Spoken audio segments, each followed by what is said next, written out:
Olá, caros amigos! Hoje nós vamos falar do Guia Ben-Noa, né? O primeiro Guia Ben-Noa para monoteístas Hashigemotoran do Brasil. Gente, organizado pelo Ravi Yaakov Charity, e confirmado por vários legisladores. Aqui, gente, não se engane, esse é o primeiro Guia Ben-Noa do Brasil. Não existe outro. Existem outros, mas não foram o primeiro, tá bom, gente? Esse aqui é o primeiro. Tá? Começaram agora a fazer Guias Ben-Noa, né? Respeitamos a todos, mas tem que se respeitar o Ravi Yaakov, que vem trabalhando há anos e anos, dedicado sua vida, está aqui no Brasil e doando sua vida pelos monoteístas, pelos aqueles que saíram da idolatria e estão querendo se aproximar de Hashem.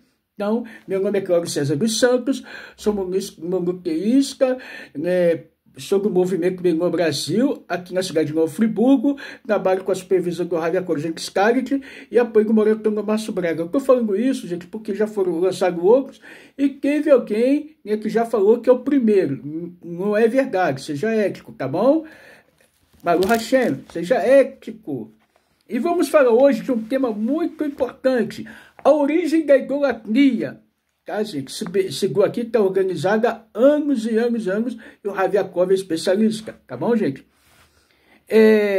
Inclusive, quem aqui na América Latina é o rabino mais especialista, se não for do mundo, com relação a Ben-Noa, e trabalha junto, tá, gente? Com seminário e com tudo.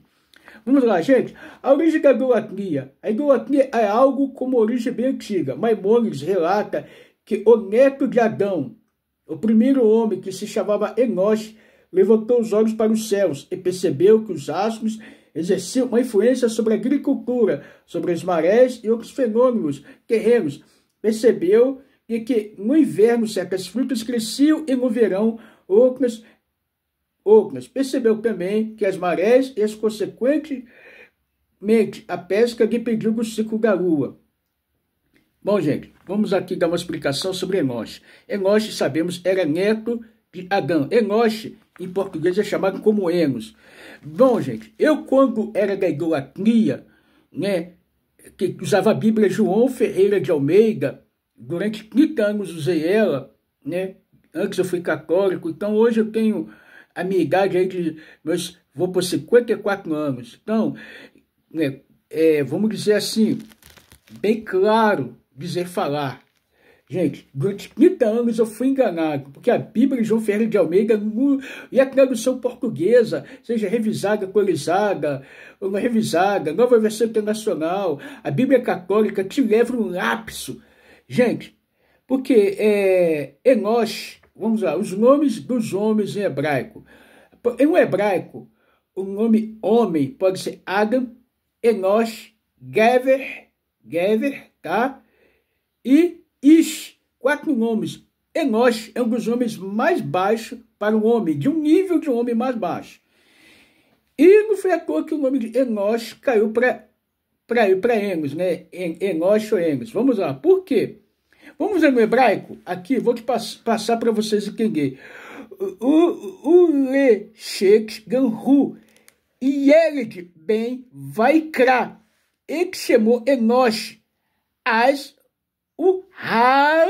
Aí tem uns pontinhos em cima dele, tá, gente? 3 pontinhos em cima dele, tá? Tem 2 pontinhos em cima desse o Har, tá?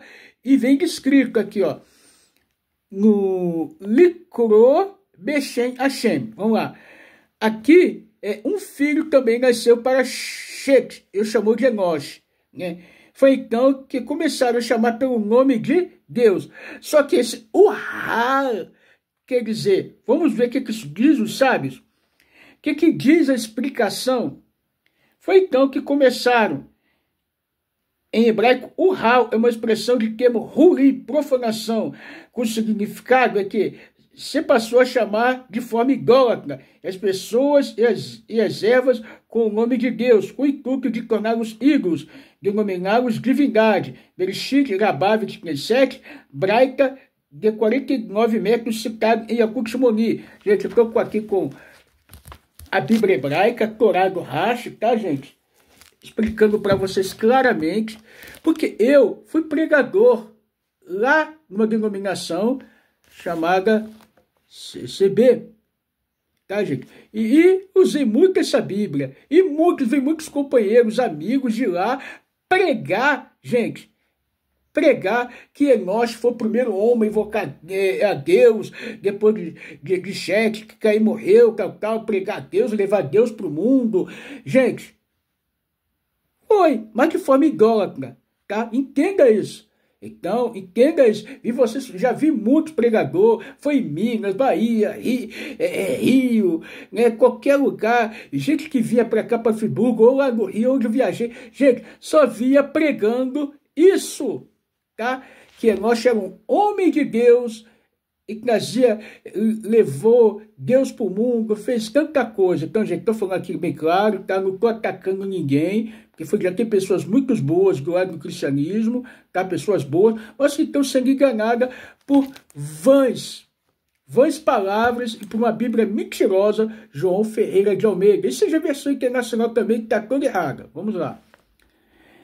A percepção de Enoque não estava errada, afinal, a Torá própria nos fala a influência dos astros na terra, e como os cereais adoçados pelo calor do sol e com os frutos adoçados pela influência da lua. Porém, o erro de Enoque foi concluir que esses astros foram criados por Deus, com o intuito de ajudar a Deus a coordenar as atividades terrestres. Ou, outras palavras, imaginou que Deus criou uma terra com infinitos seres para administrar, criou assessores e os delegou poderes para abençoar ou amaldiçoar. A verdade absoluta é de que esses astros não são nada mais do que canais criados por Deus para que a energia e a bênção divina chegue à Terra e não possuem livre-arbítrio para beneficiar ou prejudicar algo ou alguém. Na linguagem da Kabbalah, vamos lá?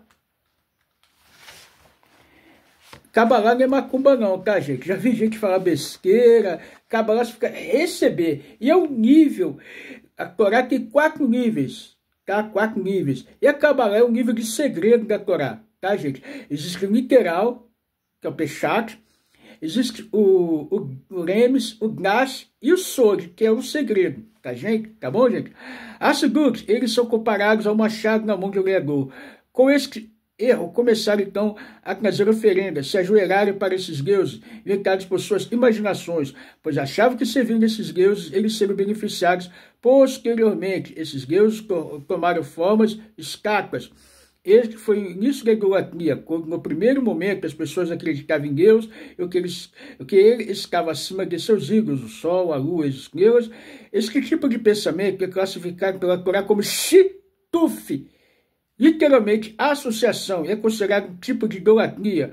O shituf consiste em colocar algo como intermediário entre nós e seus, como o cristianismo sempre faz, né? Colocar o JC, o Yeshua, como intermediário. Isso não é de hoje, é antigo. E lembramos que JC e Yeshua nunca foi sacerdote, nunca foi colocado como rei Israel, e nada. E mesmo assim o Mashiach, verdadeiro Messias, que vai se manifestar, seja breve em nossos dias, ele vai induzir o povo de Israel a servir a Torá nos seus mandamentos completos e a humanidade a seguir os mandamentos noéticos, as 7 leis de Noa originais, né, confirmadas no Monte Sinai por Moshe Rabbeinu, dada a todas as nações para servir a Shem, que é o pilar da humanidade. Tá bom, gente? Nada de idolatria, de paganismo shituf. Posteriormente, as pessoas foram mais longe e começaram a atribuir uma polaridade ao Deus único, considerando a existência de outras entidades, que seriam primárias como o Deus único, e até mesmo esquecendo Deus como Criador, de atributo e atribuindo o aspecto divino aos astros, seres ou estátuas. Esse segundo tipo de raciocínio é classificado como idolatria completa. Apesar de que o shituf é um tipo de idolatria menos grave, se assim pode dizer, existem divergentes opiniões entre os sábios e leitores judaicos, sujeitio que Cristo estaria violando o preceito de idolatria ou não. Porém, é preciso empreender o esforço para conscientizar todos os seres sobre a verdade de que todos os astros e demais entidades são meramente marionetes, não têm livre-arbítrio e são somente um machado na mão do Criador. O grande Maimônides, em sua obra Mishneh Torah, escreve o início da idolatria nas seguintes palavras: como já lemos aqui, durante os tempos de Enoche, era o neto de Adão, vide Gênesis, como já lemos 4:26, 5:6-11. A humanidade cometeu um grande erro. Os sábios daquela geração deram conselhos tolos. O próprio Enoche foi um dos que errou. Como já lemos aqui, seu erro foi o seguinte: eles disseram que Deus criou as estrelas, esferas para controlar o mundo. Eles colocou no alto e os tratou com honra, tornando os servos que ministram diante dele. Por conseguinte, é apropriado louvá-lo e glorificá-lo e tratá-los em honra. Eles entenderam que isso seria a vontade de Deus, bendito seja ele, de quem deveríamos engrandecer e honrar aqueles a quem ele engrandeceu e honrou, assim como o rei deseja que os servos que estão diante dele sejam honrados. E, de fato, isso é uma expressão de honra para o Pai. Depois de conceber essa noção, eles começaram a construir templos para as estrelas e oferecer sacrifícios a eles. E eles os elogiavam, glorificavam com palavras e prostravam-se diante deles, porque fazendo assim, eles, de acordo com a sua falsa concepção, cumpriram a vontade de Deus. Essa era a essência da adoração de falsos deuses. Essa era a lógica daqueles que os adoravam. Eles não afirmavam naquele momento que não há outro Deus a não ser essa estrela. Esta mensagem foi transmitida por Jeremias, que declarou 10:7-8. Quem não temerá a ti, rei das nações, porque é apropriado para o Senhor entre todos os sábios das nações e em todos os seus reinos, não há ninguém como você. Eles têm uma noção tola e insensata. Eles concebem seus ensinamentos vazios como madeira. Isto é, todos sabem que só tu és Deus. O erro consiste em conceber esse pensamento tolo sem sua vontade. Gente, então nós vamos parar por aqui, tá?